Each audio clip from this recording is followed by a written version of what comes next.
তো চলো আজকের ভিডিওর মূল আলোচনায় আসার আগে তোমাদের সকলকে আগে একটি ভিডিও দেখায়, তারপর ভিডিওর বিস্তারিত আলোচনায় আসছি। मैं आज कहकर जाता हूं 5 तारीख को भारतीय जनता पार्टी की सरकार बना दीजिए। महान कुर्मी भाषा को हम তো তোমরা 8वीं সকলেই अनुसूची দেখতে में পেলে डालने का काम करें। এই ভিডিওটি হলো 2026-এর বিধানসভা নির্বাচনের ঠিক আগের ভিডিও, যখন বাংলার জঙ্গলমহলে প্রচারে এসেছিলেন ভারতবর্ষের স্বরাষ্ট্রমন্ত্রী মাননীয় অমিত শাহজি। উনি জঙ্গলমহলের পুরুলিয়া জেলাতে যখন উনি সভা করেন, তখন উনি কুর্মী জাতির উদ্দেশ্যে উনি একটা বড় বার্তা দেন। কুর্মী জাতির উদ্দেশ্যে উনি একটা বড় বার্তা দেন। সেই বার্তাটি কি ছিল না, কুর্মীদের যে একটা দীর্ঘদিনের দাবি রয়েছে কুড়মালি ভাষাকে ভারতীয় সংবিধানের 8ম তফসিলের অন্তর্ভুক্ত করা, সেই দাবিটি বিজেপি সরকার পূরণ করবে, ভারতীয় জনতা পার্টি পূরণ করবে। তবে কখন পূরণ করবে না, বিজেপি যখন বাংলায় ক্ষমতায় আসবে। বিজেপি বা ভারতীয় জনতা পার্টি বাংলায় ক্ষমতায় এলে কুর্মীদের যে ভাষা রয়েছে কুড়মালি ভাষা, সেই কুড়মালি ভাষাকে 8ম তফসিলের অন্তর্ভুক্ত করা হবে। এই যে একটা বড় প্রতিশ্রুতি, সেই বড় প্রতিশ্রুতি দিয়েছিলেন ভারতবর্ষের স্বরাষ্ট্রমন্ত্রী। শুধুমাত্র দেশের স্বরাষ্ট্রমন্ত্রীই নয়, পরবর্তী সময়ে আমরা দেখি এই জঙ্গলমহলে ভোটের প্রচারে আসেন ভারতবর্ষের প্রধানমন্ত্রী মাননীয় নরেন্দ্র দামোদর দাস মোদীজি। উনিও জঙ্গলমহলে যখন একাধিক জায়গায় উনি সভা করেন, তখন কোন সভা থেকে উনি কুর্মী জাতির ভাষা সম্পর্কে, কোন সভা থেকে কুর্মীরা যে বঞ্চিত, এছাড়াও কোনো মঞ্চ বা সভা থেকে কুর্মী জাতি থেকে যারা বিশেষ করে স্বাধীনতা আন্দোলনে যারা শহীদ হয়েছেন তাদের কথা উনি কিন্তু বারবার উল্লেখ করেন। অর্থাৎ সভা মঞ্চ থেকে কিন্তু উনি কুর্মীদের যে মনের কথা, কুর্মীদের যে দুঃখের কথা, সেটা কিন্তু উনি বারবারই প্রকাশ্য মঞ্চ থেকে তুলে ধরেছেন। উনিও কিন্তু একটা বড় কথা বলেছিলেন যে বিজেপি ক্ষমতায় এলে, অর্থাৎ ভারতীয় জনতা পার্টি ক্ষমতায় এলে কুর্মীদের যে সমস্ত ইস্যু রয়েছে, যে সমস্ত দাবি দাবা রয়েছে, সেগুলির সমাধান করা হবে। তবে এইবার গত 4 তারিখে রেজাল্ট প্রকাশিত হয় এবং 200-রও বেশি সিট পেয়ে কিন্তু বিজেপি এবার ক্ষমতায় এসেছে। বাংলার বুকে তারা তাদের যে সরকার, সেই সরকার গড়তে সক্ষম হয়েছে এবং বিজেপির মুখ্যমন্ত্রী হয়েছেন মাননীয় শুভেন্দু অধিকারী মহাশয়। তাই বিশেষ করে এবার সমগ্র কুর্মী সমাজের মানুষের মধ্যে একটা কৌতূহল রয়েছে, তাহলে এবার কি কুর্মীদের যে দাবি রয়েছে, কুর্মীদের যে ইস্যু রয়েছে, যে দাবিগুলি বা যে ইস্যুর জন্য, যে সমস্ত সমস্যার সমাধানের জন্য কুর্মী সমাজের মানুষেরা এতদিন ধরে আন্দোলন করে এসেছিল, এবার কি সেই ইস্যুর সমাধান হবে? সেই সমস্ত কুর্মীদের দাবি দাবা কি এবার পূরণ হতে চলেছে? তা নিয়ে কিন্তু কুর্মী সমাজের মানুষের মধ্যে কৌতূহলের শেষ নেই।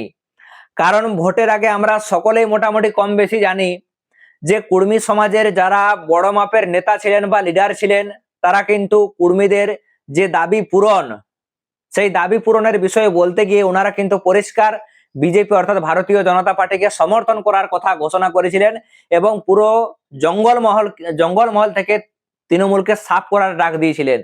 তো আমরা ভোটের ফলাফল বা রেজাল্ট বের হওয়ার পরে আমরা সকলেই দেখি যে সমস্ত কর্মী বহুল বিধানসভা সিটগুলি রয়েছে, বিশেষ করে খড়গপুর গ্রামীণ ছাড়া যে সমস্ত কর্মী বহুল বিধানসভা সিটগুলি রয়েছে, সকল বিধানসভা সিটে কিন্তু এবার ভারতীয় জনতা পার্টি বা বিজেপি ব্যাপক ভোটে জয়লাভ করেছে, ব্যাপক ভোটে জয়লাভ করেছে এবং বর্তমানে বিজেপি ক্ষমতায় রয়েছে। তাই স্বাভাবিক ব্যাপার, একটা কথা তো বলাই যেতে পারে যে কর্মীদের একটা বড় অংশের ভোট 2026-এর এই বিধানসভা নির্বাচনে সরাসরি বিজেপির দিকে গেছে। আর মানুষ তো নিশ্চয়ই বা কর্মী সমাজের মানুষ তো এই আশায় বিজেপিকে ভোট দিয়েছে যে যদি বিজেপির সরকার বাংলায় গঠিত হয়, যদি ভারতীয় জনতা পার্টি এককভাবে তাদের সরকার গড়তে পারে, তাহলে তারা কর্মীদের দাবি পূরণ করবে। এই শর্তেই তো কর্মী সমাজের মানুষ বিজেপি বা ভারতীয় জনতা পার্টিকে ভোট দিয়েছে। তাই স্বাভাবিক ব্যাপার, বর্তমানে বিজেপি সরকার ক্ষমতায় রয়েছে, তো কর্মী সমাজের মানুষের মধ্যে এই প্রশ্ন ওঠাটা তো স্বাভাবিক যে এবার কি তাহলে কর্মীদের দাবি পূরণ হতে চলেছে। তো সেই দাবি দাবা নিয়েই কিন্তু আজকের এই ভিডিওতে বিশেষভাবে আলোচনা বা চর্চা করা হবে। তো প্রথমেই একটা কথা বলে রাখি যে পশ্চিমবঙ্গের রাজনীতির ইতিহাসে একটা বড় ঐতিহাসিক ঘটনার সাক্ষী হতে চলেছে সমগ্র কর্মী সমাজের মানুষ সহ সমগ্র বঙ্গবাসী। সেই ঘটনাটা কি না, পশ্চিমবঙ্গের জঙ্গলমহল থেকে কুর্মী জাতি থেকে জয়ী হয়ে যারা এমএলএ হয়েছেন, তারা এবার কুড়মালি ভাষায় শপথ গ্রহণ করতে চলেছে। কুড়মালি ভাষায় তারা শপথ গ্রহণ করতে চলেছে। কারণ ভারতবর্ষ স্বাধীনতা লাভ করার পর আমরা দেখেছি যে পশ্চিমবঙ্গে বহুবার নির্বাচন হয়েছে, কুর্মী জাতি থেকে বহু এমএলএ হয়েছেন, বহু মন্ত্রী হয়েছেন, কিন্তু আজ পর্যন্ত এখনো কুর্মী জাতি থেকে কোনো এমএলএ কুড়মালি ভাষায় শপথ গ্রহণ করা তো দূরের কথা, শপথ গ্রহণ করার ব্যাপারও পর্যন্ত তারা ভাবেনি। এই প্রথমবার কিন্তু কুর্মী জাতি থেকে যারা এমএলএ হয়েছেন তারা এবার কুড়মালি ভাষায় শপথ গ্রহণ করতে চলেছেন। তো নিঃসন্দেহ এটা একটা বিরাট বড় ঘটনা। এমনকি শুধুমাত্র তাই নয়, কুড়মালি ভাষায় শপথ গ্রহণের কোনো ব্যবস্থা পর্যন্ত পশ্চিমবঙ্গের বিধানসভায় ছিল না। কুড়মালি ভাষায় যে শপথ গ্রহণ করবে সেই শপথ গ্রহণের কোনো ব্যবস্থা কিন্তু পশ্চিমবঙ্গের বিধানসভায় ছিল না, যেটা আমরা সকলেই শালবনির বিধায়ক বিমান মাহাতোর ফেসবুক হ্যান্ডেলে সকলে হয়তো আমরা কম বেশি লক্ষ্য করেছি। তারপরে কি দেখা যায় না, উনি সচিবের সাথে কুর্মী সমাজের মানে কুর্মী জাতি থেকে যারা এমএলএ হয়েছেন বেশ কয়েকজন এমএলএ এবং বেশ কয়েকজন প্রতিনিধি তাদের সাথে দেখা করেন এবং সচিব আশ্বাস দেন যে ওনারা কুড়মালি ভাষায় শপথ গ্রহণ করতে পারবে। তো কুর্মী আন্দোলনের বা কুর্মী সমাজের যে এটা একটা নৈতিক জয় সেটা কিন্তু বলাই যেতে পারে, এটা একটা বড় সফল। বিজেপি সরকার বাংলায় ক্ষমতায় আসার পর এটাও কিন্তু একটা কুর্মী জাতির মানুষের কাছে একটা বিরাট বড় খুশির খবর, বটে কি বটে নাই? বিরাট বড় খুশির খবর। কারণ এই প্রথমবার আমরা কোনো বিধায়ককে দেখতে পাবো পশ্চিমবঙ্গের বিধানসভায় কুড়মালি ভাষাতে শপথ গ্রহণ করেছে। কারণ তৎকালীন রাজ্য সরকার কুর্মীদের যে ভাষা কুড়মালি ভাষা, সেই কুড়মালি ভাষাকে রাজ্যের দ্বিতীয় রাজভাষা হিসাবে স্বীকৃতি দিল, তারা কিন্তু কুড়মালি ভাষায় শপথ গ্রহণের কোনো ব্যবস্থাই পশ্চিমবঙ্গের বিধানসভাতে করে নাই। এই প্রথমবার বিজেপি সরকার ক্ষমতায় আসার পরেই এত বড় একটা ব্যবস্থা গ্রহণ করেছে। তার জন্য তো এই সরকারকে ধন্যবাদ জানাতেই হবে, করজোরে নিশ্চয়ই জানাতে হবে, কারণ এত বড় ব্যবস্থা গ্রহণ করা হয়েছে। তো তাই আমরা আশাবাদী যে আগামী দিনে কর্মীদের যে সমস্ত একাধিক দাবি রয়েছে, একাধিক ইস্যু রয়েছে, সেই ইস্যু বা যে সমস্ত সমস্যা রয়েছে সেই সকল সমস্যার সমাধানের জন্য আগামী দিনে রাজ্য সরকার এগিয়ে আসবে। তো দ্বিতীয় নম্বরে কি কর্মীদের একটা বিষয় রয়েছে না, কুড়মালি ভাষায় বিদ্যালয় চালু। তৎকালীন যারা ক্ষমতায় ছিল তারা কিন্তু কর্মীদেরকে বিভিন্ন প্রকার প্রতিশ্রুতি দিয়েছিল। যেমন 2021-এর বিধানসভা নির্বাচনের আগে আমরা দেখি যে পশ্চিমবঙ্গের যিনি প্রাক্তন মুখ্যমন্ত্রী রয়েছেন মাননীয় মমতা বন্দ্যোপাধ্যায়, উনি প্রতিশ্রুতি দিয়েছিলেন যে কুড়মালি ভাষায় 100টা বিদ্যালয়, 100টা প্রাথমিক বিদ্যালয় জঙ্গলমহলে চালু করা হবে। কিন্তু 5 বছর পেরিয়ে যাওয়ার পরও এবং বারবার ডেপুটেশন, বারবার দাবি জানানোর পরও জঙ্গলমহলে 100টা তো দূরের কথা, একটা পর্যন্ত প্রাথমিক বিদ্যালয় চালু করা হয়নি, একটা পর্যন্ত প্রাথমিক বিদ্যালয় চালু করা হয়নি। এটা ভাবার বিষয়। ডিআই অফিস থেকে ঘেরাও, কুর্মী সমাজের বিভিন্ন সংগঠন বিভিন্ন জায়গায় ডেপুটেশন দিয়ে মানে তাদের চটি খেয়ে গেল, কিন্তু আজ পর্যন্ত একটাও কুড়মালি ভাষায় পঠন পাঠনের জন্য প্রাথমিক বিদ্যালয়ের ব্যবস্থা করে নাই তৎকালীন রাজ্য সরকার, একটাও করে নাই। তো আমরা আশাবাদী যে বর্তমানে যে সরকার ক্ষমতায় আসছে, জঙ্গলমহলে যে জাতিটা সরাসরি এবার বিজেপিকে যেহেতু সমর্থন করেছে, তাই আমরা খুবই আশাবাদী কর্মী জাতির মানুষ হিসাবে এবার কুড়মালি ভাষায় পঠন পাঠনের ব্যবস্থা চালু করা হবে এবং প্রয়োজন রয়েছে এইটার। এরপরে চলে আসে তৃতীয় নম্বরে আরো একটা পয়েন্ট, যেটা কুর্মী সমাজ বা কুর্মী জাতির মানুষ বারবার দাবি তুলে এসেছে। সেটা কি না, আমরা সকলে কম বেশি জানি যে ভারতবর্ষের স্বাধীনতা আন্দোলনে বিশেষ করে যারা সরাসরি কর্মী আন্দোলনের সাথে যুক্ত আছো বা যারা পুরুলিয়া বা মানভূম জঙ্গলমহল থেকে যারা আজকে আমার এই ভিডিওটা দেখছো, তারা সকলে হয়তো কম বেশি জানো যে আমাদের ভারতবর্ষে যে স্বাধীনতা আন্দোলন হয়েছিল, সেই স্বাধীনতা আন্দোলনে মানভূমের একটা বিরাট বড় অবদান ছিল, সমগ্র জঙ্গলমহলের একটা বিরাট বড় অবদান ছিল। কারণ ব্রিটিশদের বিরুদ্ধে প্রথম যদি কোনো জায়গাতে বিদ্রোহ হয়ে থাকে সেটা হয়েছিল কিন্তু আমাদের এই জঙ্গলমহলের বুকে। ব্রিটিশদের বিজয় রথ এখানে আটকে গিয়েছিল। এবং আজ আমরা বর্তমান সময় বা বর্তমান পরিস্থিতির দিকে যদি তাকান দেখি, যে জেলা যে এলাকার মানুষদের বিশেষ করে কর্মী সমাজ বা কর্মী সম্প্রদায়ের মানুষেরাও কিন্তু এই যে ব্রিটিশদের বিরুদ্ধে আন্দোলন বা বিদ্রোহে যে তারা সক্রিয়ভাবে অংশগ্রহণ করেছিলেন এবং অনেকেই শহীদ হয়েছেন, সেটা আমরা সকলেই কম বেশি জানি। চুয়াড় বিদ্রোহের নেতা বীর শহীদ রঘুনাথ মাহাতো থেকে শুরু করে ভারত ছাড়া আন্দোলনের গোবিন্দ চুনারাম মাহাতো, এছাড়াও আইন অমান্য আন্দোলনের 5 শহীদ, অনেকেই কিন্তু কুর্মী জাতি থেকে শহীদ হয়েছেন। কিন্তু বর্তমানে যারা তথাকথিত ইতিহাসকার রয়েছে, মানে যাদের বিশেষ করে বই স্কুল কলেজের পাঠ্য বই পড়ানো হয়, সেই সমস্ত বইয়ের পাতায় কিন্তু একটা স্বাধীনতা সংগ্রামীরও নাম নাই, কুর্মী জাতি থেকে একজন স্বাধীনতা সংগ্রামীরও নাম নাই। এবং এই যে ধরো কুর্মী জাতি থেকে যারা মহান স্বাধীনতা সংগ্রামীরা রয়েছেন, তাদের একটা মূর্তিও মানভূমের কোথাও ছিল না, জঙ্গলমহলে কোথাও ছিল না। এই গত কয়েক বছর ধরে কুর্মীরা জাগিয়েছে বলেই আজ বিভিন্ন জায়গাতে মূর্তি স্থাপন করা হয়েছে।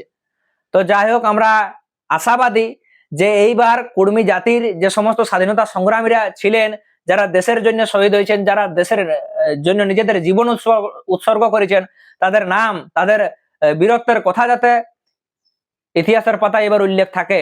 এবং শুধুমাত্র তাই নয়, এই সমস্ত স্বাধীনতা সংগ্রামীদের যে মূর্তি, স্ট্যাচুও যাতে আগামী দিনে কলকাতা শহরের বুকে স্থাপন করা হয়।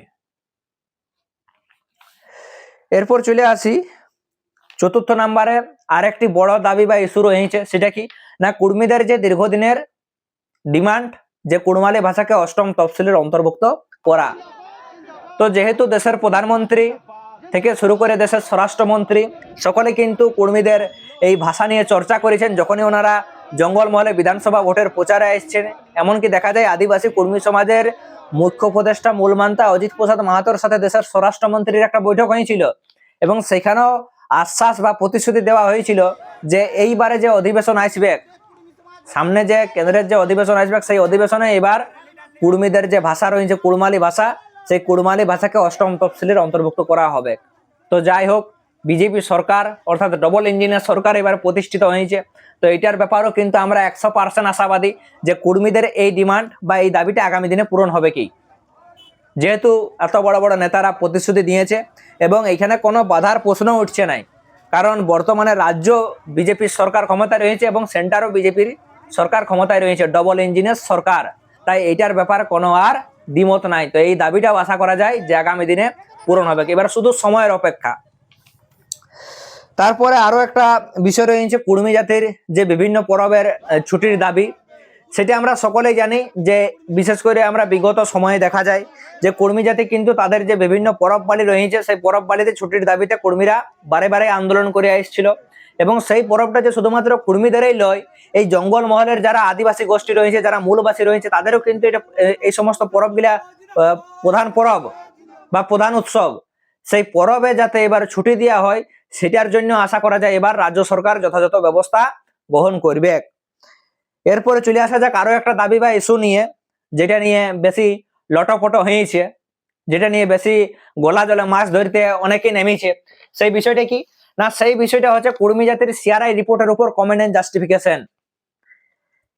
কুর্মীরা তাদের যে মূল দাবি এসটির দাবি, সেই এসটির দাবি নিয়ে কর্মীরা যখনই আন্দোলন করে আসছে, মানে শুধুমাত্র আন্দোলন মানে কি, রেল অবরোধ, সড়ক অবরোধ, বিভিন্ন জায়গাতে তারা মিটিং, আলোচনা, মানে সমস্ত ধরনের যখন তারা চেষ্টা শুরু করেছে, তখন বারে বারে কর্মী সমাজের নেতাদের একটা কথা বারে বারে শুনতে হয়েছে বা বিভিন্ন প্রশ্নের সম্মুখীন হইতে হয়েছে। সেই বিষয় বা সেই বিষয়টা আসলে কি না, দেখা যায় যখন একদিকে কর্মীরা সিআরআই রিপোর্টের উপর কমেন্ট এন্ড জাস্টিফিকেশন পাঠানোর কথা যখন রাজ্য সরকারকে তারা বারবার বলে, 2017 সাল থেকে রেল টেকা থেকে ডহর চেকা বিভিন্ন আন্দোলনের মাধ্যমে, মানে একটাই বার্তা রাজ্য সরকারকে তারা দিয়েছিল যে সিআরআই রিপোর্টের উপর কমেন্ট এন্ড জাস্টিফিকেশনটা কেন্দ্র সরকারকে পাঠাই দাও না, পাঠাই দাও কেন্দ্র সরকারকে। কিন্তু দেখা যায় তৎকালীন যারা ক্ষমতায় ছিল তারা কিন্তু বারবার চিঠি দিয়ে গেছে, কিন্তু সিআরআই রিপোর্টের উপর কমেন্ট এন্ড জাস্টিফিকেশন পাঠায় নাই। এবং বারবার সমীক্ষা করার কথা বলা হইলেও কোনো প্রকার সমীক্ষা করা হয় নাই, কোনো প্রকারেই সমীক্ষা করা হয়নি। তো এই দিক থেকেও আমরা এবার আশাবাদী যে যেহেতু এবার ডবল ইঞ্জিনের সরকার রয়েছে, তাই সিআরআই রিপোর্টের উপর যে ফার্দার অ্যান্ড কমেন্ট জাস্টিফিকেশন যেটা পাঠানোর কথা, এই বিষয়ে আর হয়তো কেউ গলা জলে মাছ ধরতে নামতে পারবে নাই। এবং এই দাবিটা তো বলা যায় যে আগামী দিনে খুব শীঘ্রই পূরণ হবে। অর্থাৎ এবার কেন্দ্র সরকারের কাছে হয়তো সিআরআই রিপোর্টের উপর কমেন্ট এন্ড জাস্টিফিকেশন অবশ্যই হয়তো রাজ্য সরকার পাঠাবে। তো যাই হোক, এটাও কিন্তু সময়ের খেলা, সবাইকে কিন্তু ধৈর্য ধরতে হবে, সবাইকে কিন্তু ধৈর্য ধরতে হবে। এরপরে আরো একটা শেষ বিষয়ের উপর চর্চা করিবা, শেষ পয়েন্টে সেই পয়েন্টটা কি না, কুড়মালি বোর্ড গঠন, কুর্মী জাতির উন্নয়নের জন্য বোর্ড গঠন। তৎকালীন যারা ক্ষমতায় ছিলেন তারা কুর্মী সমাজ বা কুর্মী জাতির উন্নয়নের জন্য তারা কিন্তু কুড়মালি ডেভেলপমেন্ট বোর্ড গঠন করেছিলেন। এবার সেই রাজ্য সরকারই জানে, তৎকালীন যারা ক্ষমতায় ছিলেন তারাই ভালোভাবে জানে যে কি কারণে তারা বোর্ডটা গঠন করেছিলেন, যে সত্যিই কি কুর্মী জাতির উন্নয়নের প্রতি জোর দেওয়ার জন্য নাকি ভোট পাওয়ার জন্য। যদি বলে এমনটা আমি কেন বলছি না, কুর্মী ডেভেলপমেন্ট যে বোর্ড, সেই বোর্ড প্রায় কয়েক কোটি টাকা খরচ করে রাজ্য সরকার গঠন করেছে। জঙ্গলমহলের 4টে জেলাতেই, পুরুলিয়াতে গঠন করা হয়েছে, বাঁকুড়া জেলাতে গঠন করা হয়েছে, ঝাড়গ্রামও হয়েছে এবং পশ্চিম মেদিনীপুরও হয়েছে। এবং আমরা যদি পুরুলিয়ারটাই দেখি তো কোটি কোটি টাকা খরচ করে বিরাট বড় একটা বিল্ডিং দুলমিতে তৈরি করা হয়েছে। এবং সেখানে দেখা যায় সেই বোর্ডের কাজ সম্ভবত 1-2 বছর চললো, কারণ বোর্ডের প্রাক্তন যিনি চেয়ারম্যান ছিলেন পুরুলিয়া কুড়মালি বোর্ডের, যিনি কুর্মী জাতির বোর্ডের যিনি চেয়ারম্যান ছিলেন সুনীল মাহাতো, ওনার সাথে মানে আমি একদিন দেখা করতে যাই। তখন যখন ওনাকে প্রশ্ন করা হয় যে কুর্মী ডেভেলপমেন্ট বোর্ডের বিষয়ে, কারণ উনি তো প্রাক্তন চেয়ারম্যান, উনি অনেক কিছু জানবেন, তখন উনি একটা কথা বলেন যে আমাদের তো কুড়মালি ডেভেলপমেন্ট এটা তো একটা বোর্ড বটে, তাহলে এই বোর্ডের জন্য একটা নির্দিষ্ট কমিটি থাকবে এবং সেই কমিটির চেয়ারম্যান উনি ছিলেন পুরা বোর্ডটাকে পরিচালনা করার জন্য। কারণ কোনো একটা সংস্থা যখন তৈরি করা হবে বা কোনো একটা বোর্ড যখন তৈরি করা হবে তখন সেটা তো আর আপনা আপনি চলবে না, সেটার জন্য একটা প্রপার কমিটি গঠন করতে হবে, তার একটা নির্দিষ্ট মেয়াদ থাকবে। যেমন এই যে আমরা এমএলএ নির্বাচন করে পাঠাই, তো এই এমএলএ গুলা তো নির্দিষ্ট একটা মেয়াদ থাকে 5 বছর, তো সেরকম কুর্মী ডেভেলপমেন্ট বোর্ডও একটা কমিটি গঠন করা হয়েছিল যার একটা নির্দিষ্ট মেয়াদ ছিল। এবং সেই কমিটির প্রাক্তন চেয়ারম্যান কে ছিলেন না সুনীল মাহাতো। তো ওনাকে যখন বিষয়টা নিয়ে প্রশ্ন করা হয় সুনীল বাবুকে, তখন উনি কি বলেন না, যে বোর্ড গঠন হওয়ার পর বোর্ড গঠন হয়েছে, কমিটিও গঠন হয়েছে, কিন্তু তার মেয়াদ শেষ হয়ে গেছে, এখনো পর্যন্ত দ্বিতীয় দফায় আর কিন্তু কোনো প্রকার সিদ্ধান্ত লিয়া হয়নি বা বোর্ড গঠন করা হয়নি। এবং যার ফল বা পরিণাম আমরা কি দেখি না, দুলমি রোডে বা দুলমিতে যেখানে কুর্মী ডেভেলপমেন্ট বোর্ড ছিল, সেই কোটি টাকার বিল্ডিং এখনো তালা ঝুলছে, এখনো কিন্তু তালা ঝুলছে। তাহলে ভাবো যে কোটি কোটি টাকা খরচ করে যে বোর্ডটা গঠন করা হয়েছে, যে বড় বড় বিল্ডিং তৈরি করা হয়েছে, সেই বিল্ডিং এখনো পর্যন্ত বন্ধ পড়ে আছে, মানে ঝুলিয়ে মুলিয়ে পুরাপুরি ভাবে এলাকাটা ভরে গেছে। তো যাই হোক, রাজ্যের বুকে এবার নতুন সরকার গঠিত হয়েছে। আমরা এই বিষয়টার দিকেও খুবই আশাবাদী যে আগামী দিনে রাজ্য সরকার কুর্মী ডেভেলপমেন্ট বোর্ডের মানে যে লক্ষ্যে বোর্ডটা গঠন করা হয়েছিল তার যাতে যথাযথ ব্যবস্থা আগামী দিনে গ্রহণ করা হয়। তো যাই হোক, পুরাটাই কিন্তু এবার সময়ের খেলা, আমাদেরকে ধৈর্য ধরতে হবে। যখন কর্মীরা অতদিন ধরে আন্দোলন করলো, অতদিন ধরে যখন তারা ধৈর্য মানে ধরলো, তো এবারও আমরা কয়েক মাস অপেক্ষা করিয়েই রাজ্যে এবার নতুন সরকার গঠিত হয়েছে। এবং যেহেতু এবার রাজ্য এবং কেন্দ্রে দুটো জায়গাতে বিজেপির সরকার, তাই কোনো জায়গাতে এবার কোনো কিছু অসুবিধা হওয়ার কথা নয়। তো তাই বিশেষ করে কর্মী সমাজের মানুষও আশা করছি আমার কথায় সহমত হবে, বা তোমরা হয়তো অতটাই আশাবাদী যে এই যে সমস্ত ইস্যু বা দাবিগুলা নিয়ে আমি অতক্ষণ ধরে চর্চা করলি আজকের এই ভিডিওতে, সেই দাবি বা ইস্যুর সমাধান হবে এবং সেই দাবিগুলা পূরণ হবে। তো যাই হোক, এই বিষয়ে তোমাদের নিজস্ব কি মতামত রয়েছে, তোমরা অবশ্যই কিন্তু তোমাদের ব্যক্তিগত মতামত নিচে কমেন্ট বক্সে কমেন্ট করে জানাবে। ততক্ষণ অবধি সবাইকে জোহার, নমস্কার, দণ্ডবত, জয় গরাম।